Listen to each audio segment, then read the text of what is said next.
Is there a cost of law school or price tag that would have prevented you from going? I think the right way that I would think about it is, can I pay off this debt in the same amount of time it took me to incur it with the salary that I'd make? It basically would have been a revenue calculation.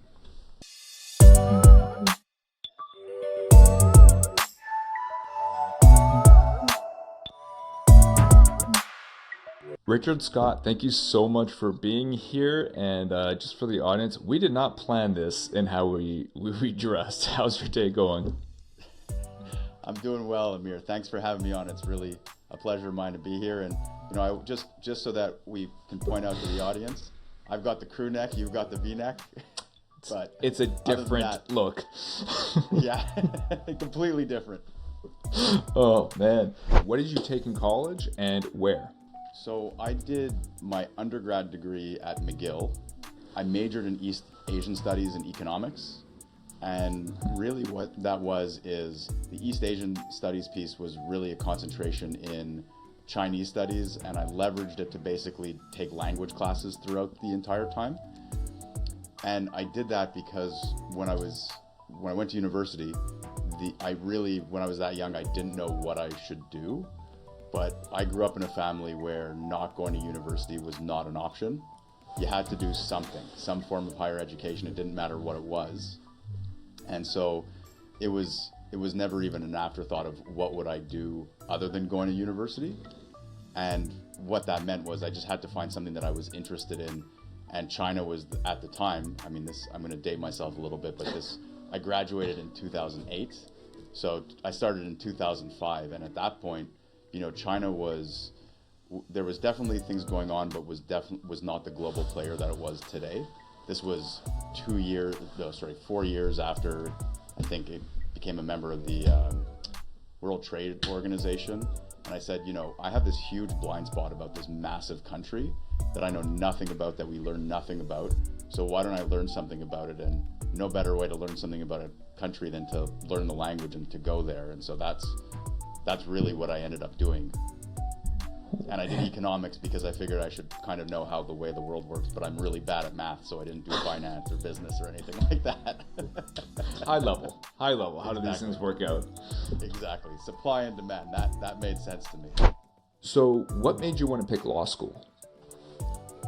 So I realized that after doing an undergrad in effectively arts, I didn't really have any sellable skills.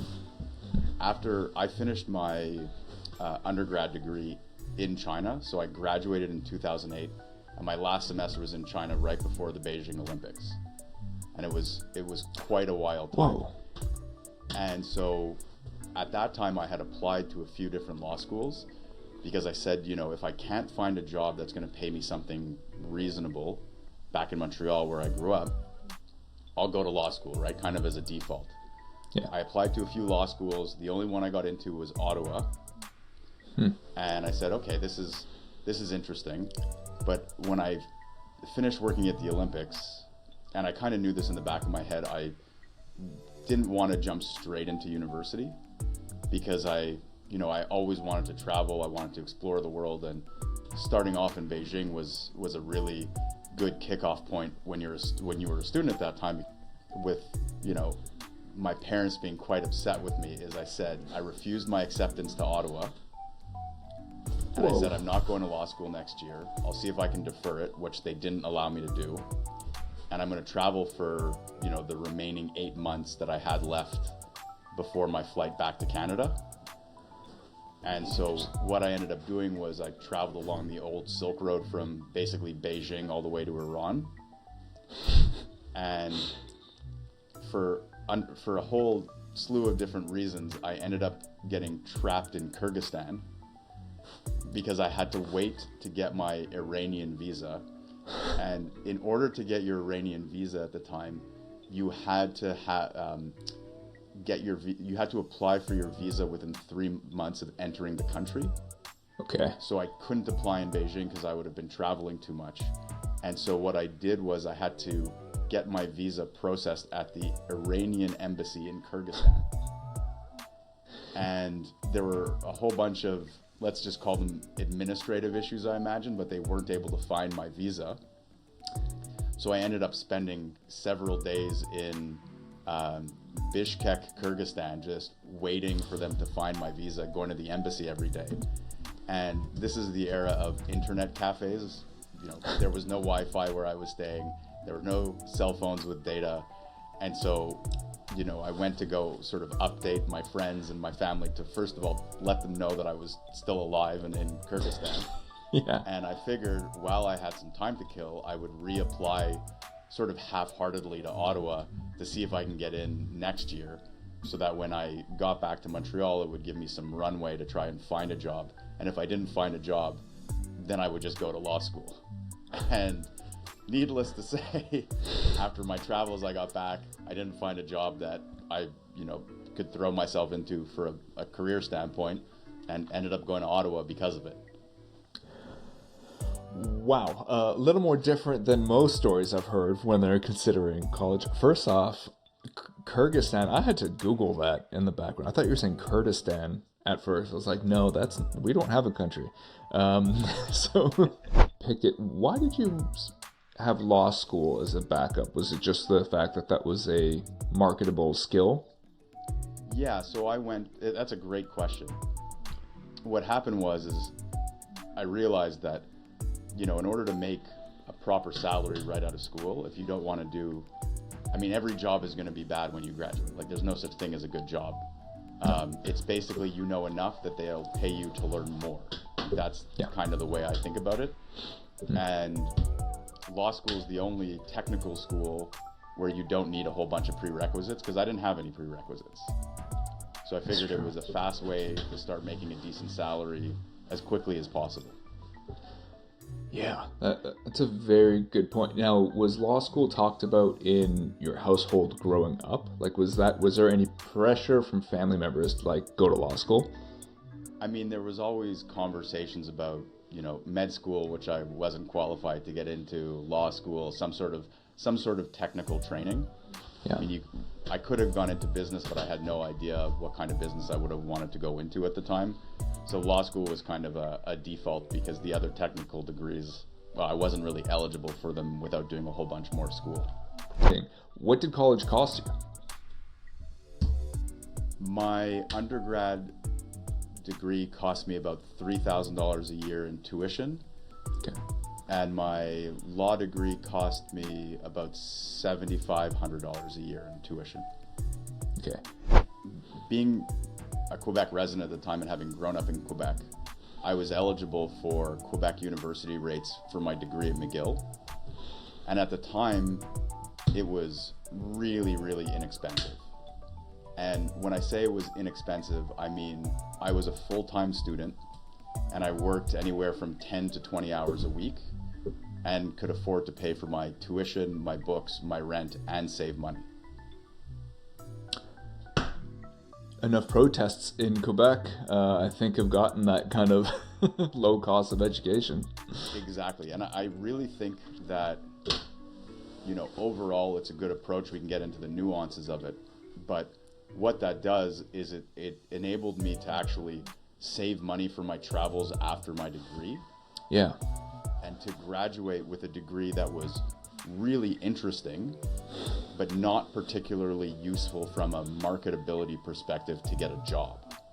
It effectively allowed me to mature while doing something that was beneficial, because I could have taken a dead-end job in a career that I wouldn't end up in and made some money, but that wouldn't have helped me get to where I am today.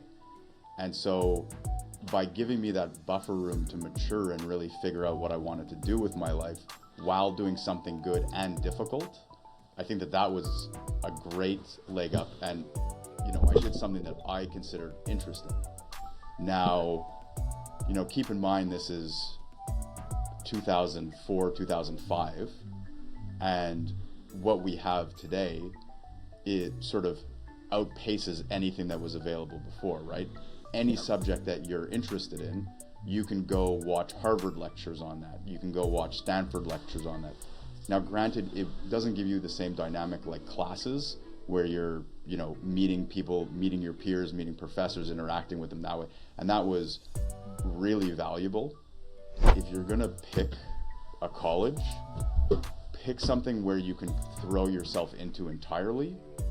If you want to just learn technical skills, you can learn that on your own. Yeah. Where you practice that is a different story, because nobody learns to swim by reading a book. Yeah, very true. And so, yeah, those are all things that play into it. And now, if we go back to the cost question, look at it for the law degree. The law degree was a lot more expensive than my undergrad degree was, because it was in Ontario, and Ontario didn't have the same pricing that Quebec did for residents. Yeah. But the interesting thing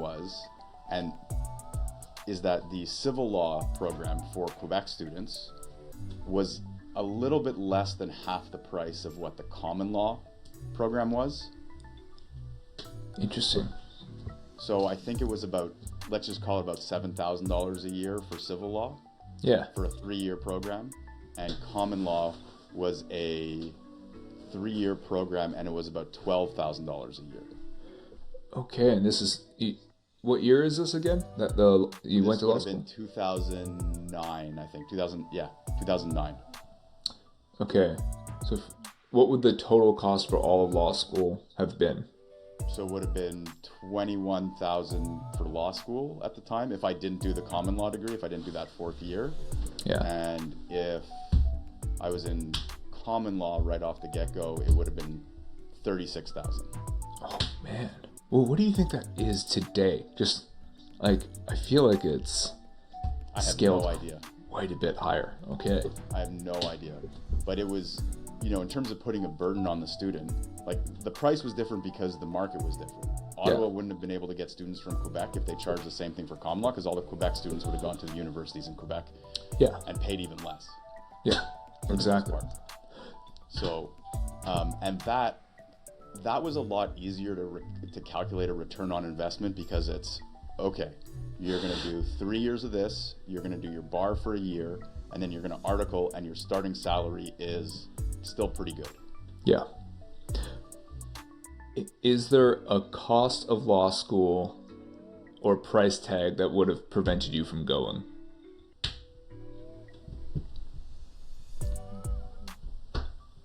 Yeah, I mean, if I would have had to put myself into heavy debt, and I don't really know what that looks like. Yeah. It basically would have been a revenue calculation. After I graduate and get called to the bar, what's my salary projections over the next 5 years? Because basically, I look at the first 5 years of your career when you start working is you're building skills and you're not getting paid well.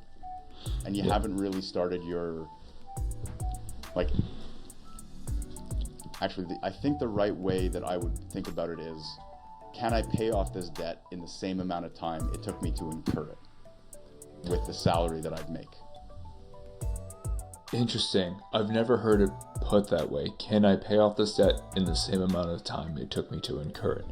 That's a great way to approach it. So, because you hear about these people that are in long-term, obscene amounts of student debt, that they're going to be paying this off until their 50s or 60s, with no real, I guess, what would you say? You can't go and see, okay, what is an articling student?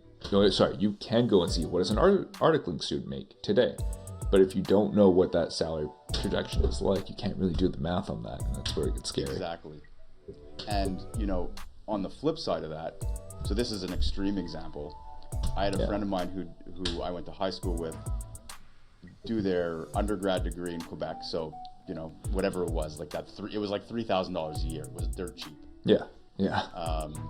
Wow. And then she ended up going to New York to do her law degree. And in the US, you have to do an undergraduate degree before you do your law degree. Yeah. So we're talking about, let's just call it 7 years of post-secondary education. And most of the people that she graduated with were in anywhere from $250,000 to $500,000 in debt, US. that US is the extra. Oh my God.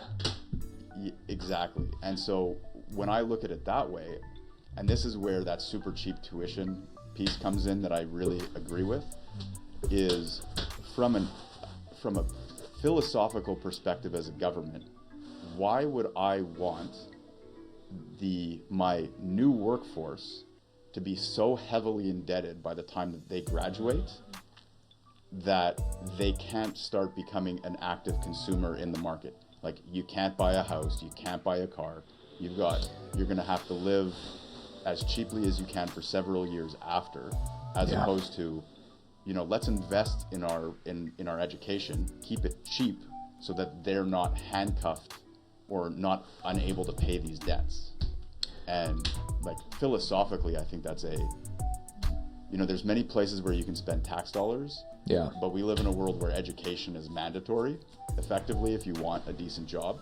Yep. And I mean, education could be a technical school too, right? Like, I'm not saying it has to be a professional degree, Yep. but it should effectively be free if you're qualified to get in. Just to go back to something you said, I've never really thought about that, how there's actually incentive for governments to keep the cost of education low, because you're right. If people are so saddled down with debt, they're not participating in the economy and they're not buying things. They can't. Yeah, because they're so saddled with debt. The other question, if we're going to be really cynical about this, is like, professors at universities get paid well.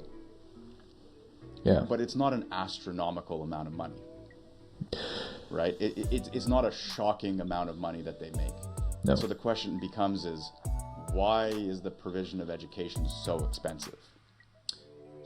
That's a great question. Why do you think it is? I'm not even going to speculate, because I don't know, how money gets spent. I imagine that there's a lot spent on administration. Yeah. And, I'm pretty cynical of anything that is, and I'm not saying universities should be for profit, but I'm quite cynical of anything where people aren't incentivized to be efficient with money. That's true. Like, you get rewarded for increasing the bureaucracy within it, and it bloats.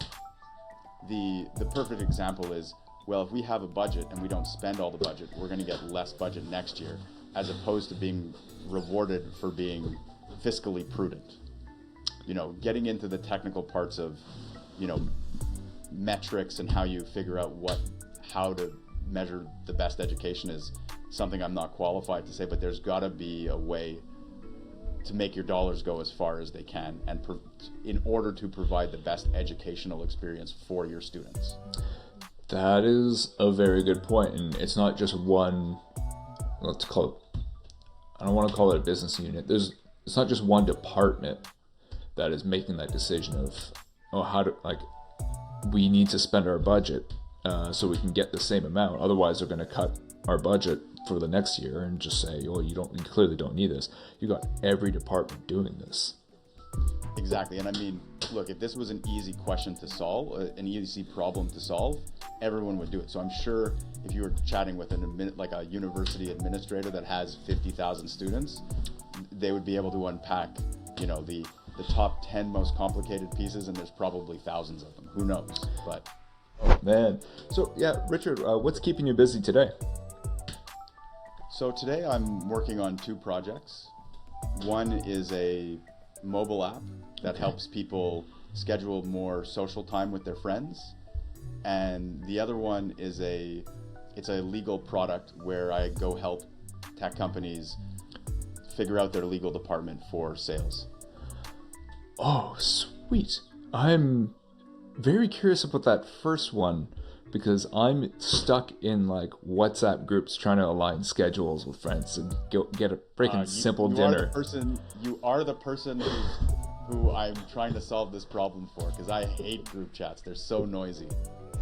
Okay, tell me more about why'd you come up with this? What made you want to do it?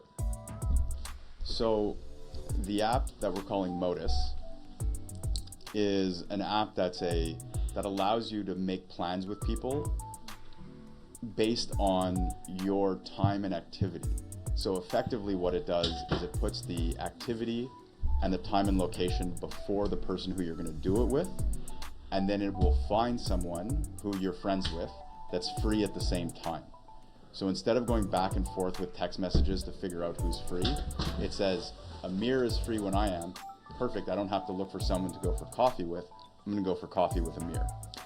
Now, we're at the beta stage, so our MVP isn't out yet. Should be out in about a month. But basically what we're doing is we're targeting mountain biking because it's a really complex activity to organize for a whole bunch of reasons. And so the app won't be limited to mountain biking in terms of functionality, but that's going to be our target market for testing. Because of the complexities of that sport, we'll hopefully learn a lot to build out the platform for everything else.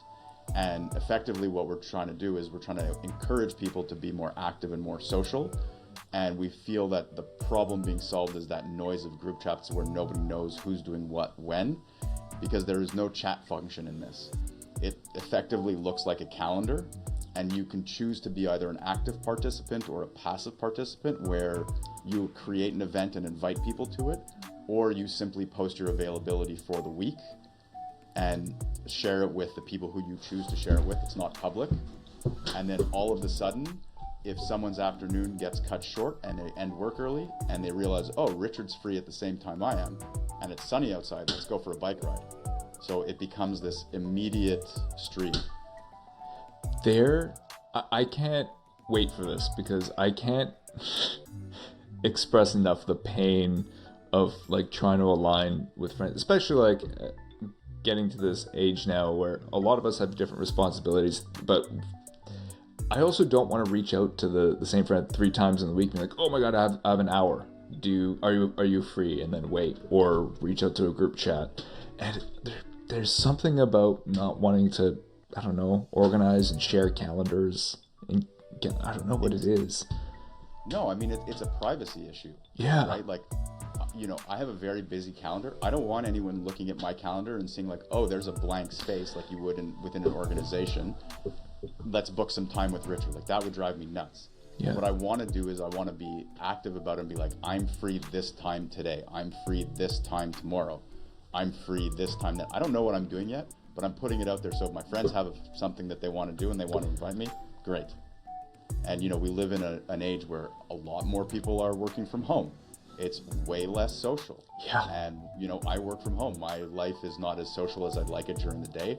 So I need to figure out ways to do it, but I don't have the mental energy to spend time figuring out who's free all the time and spending, text messaging is very fast and that's how we make plans, but that lag time to get responses could be hours. Yeah.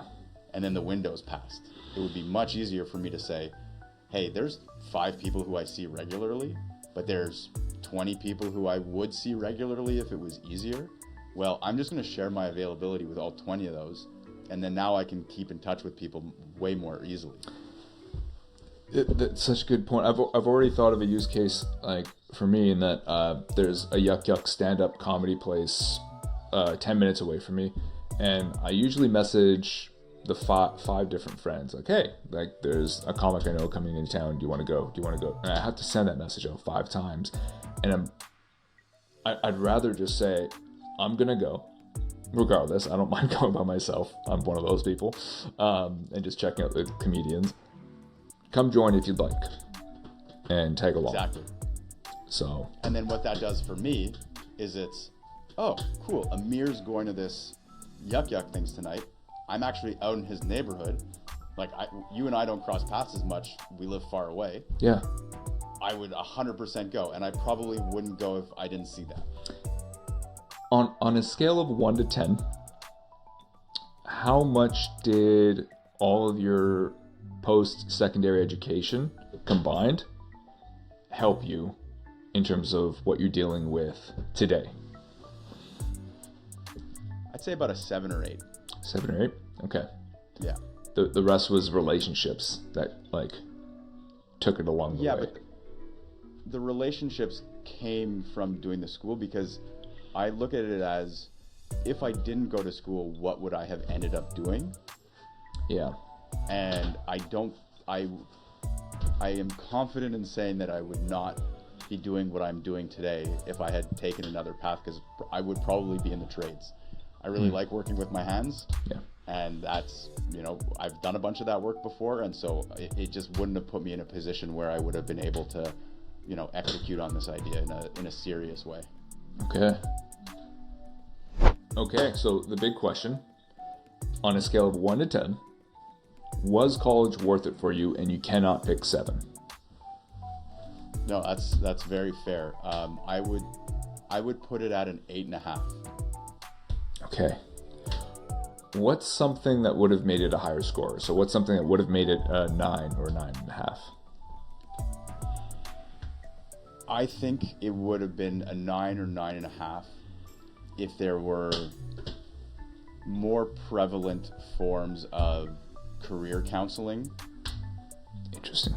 Almost in a mandatory fashion from when you start throughout the tenure, especially when I was doing my undergrad. Okay. It really, I think, would be beneficial to the universities to be like, okay, with this degree, here are some options, and let's help you break down the steps that you need to get to those things that you might be interested in. Because the career counseling services were, drop in, we'll have like a session or two and everything like that, as opposed to let's find you the right mentors, let's show you how to do this, because I didn't know how to do that when I was young, and I didn't have anyone to show me. Interesting. Okay, that's a really good point. Something more, so it seems like it's something that's more mandatory, much more pressure, not something an option on the side where you can go in and do this, but this is part of the curriculum. You need to go through this. Yeah, more co-op opportunities, things like that. Okay. What's something that you tell your younger self before going to college?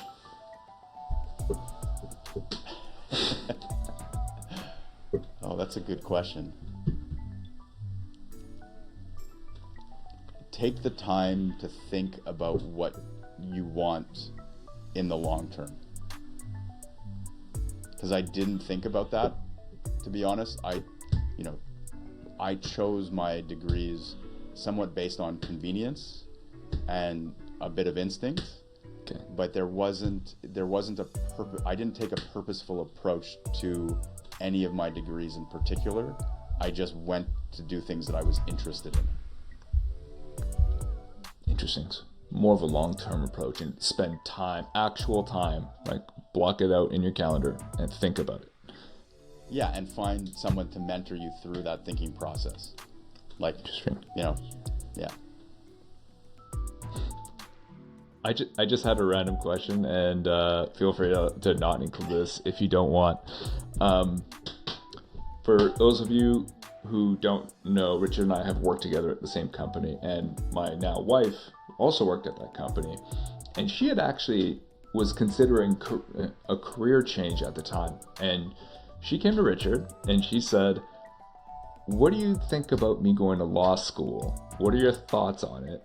Because she was more so thinking about improving her just general skills and to be more marketable, and you had convinced her not to go. So do you remember that conversation, and do you remember why you said that?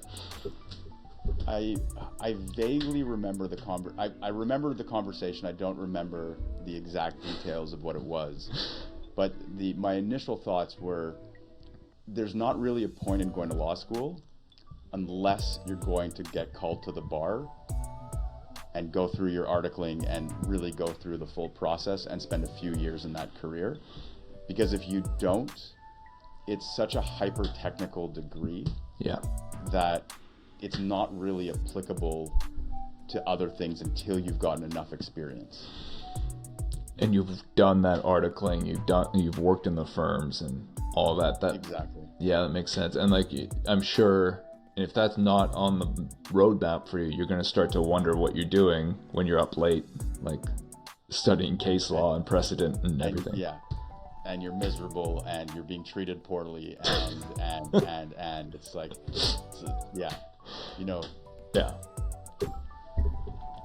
I remember reading certain cases, knowing that I would never practice in that area, that it would be completely irrelevant to me other than for the exam that was coming up, and it was certainly a struggle to do that. With that, Richard, thank you so much for your time. Really appreciate it. Thank you so much for having me, Amir. This was a lot of fun. Take care, everyone.